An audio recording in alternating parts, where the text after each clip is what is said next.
Hello everyone, let's take a look at one of the newest features that's been added to the SharpTask online library, the ability to generate cut list properties and items from tubes.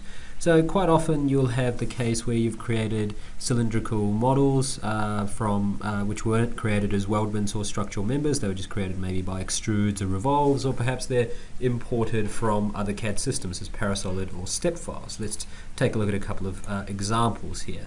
So I've got a part here.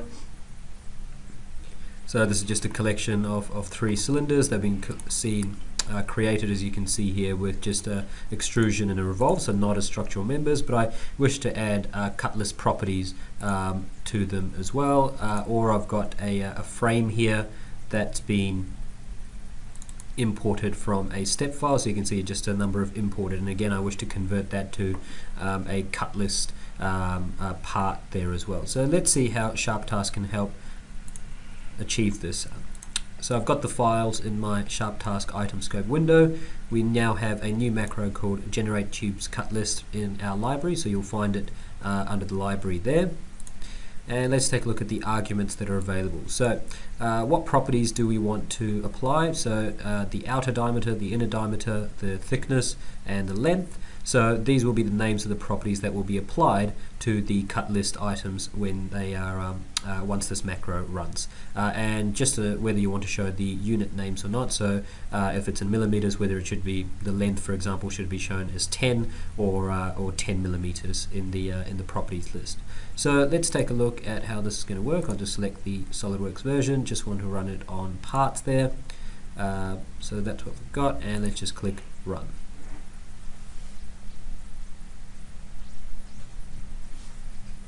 So it's processed those in a matter of seconds. They all are succeeded. So let's go ahead and take a look at these. I'm just going to open up the first one that I had there. So if we just go ahead, we can see that the diameter is 154. We can see here that it's 400 millimeters and 90 millimeters for this one here as well. Well, what we can see, weldment features have been added, and we've got now 3 cut list items. We go into the properties for them. We can see these properties that have been added there. The outer diameter, inner diameter, thickness, and length have been added exactly as we specified in SharpTask. Let's take a look at that imported frame that I had as well. Let's just go ahead and open that up.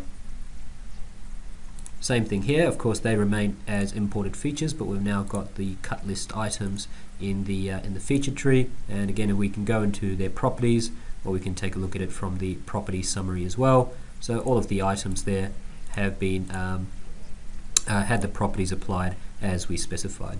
So that's how SharpTask can help you apply specified diameter, thickness, and length properties when you have tubes that need to be converted into cut list items. Thank you very much.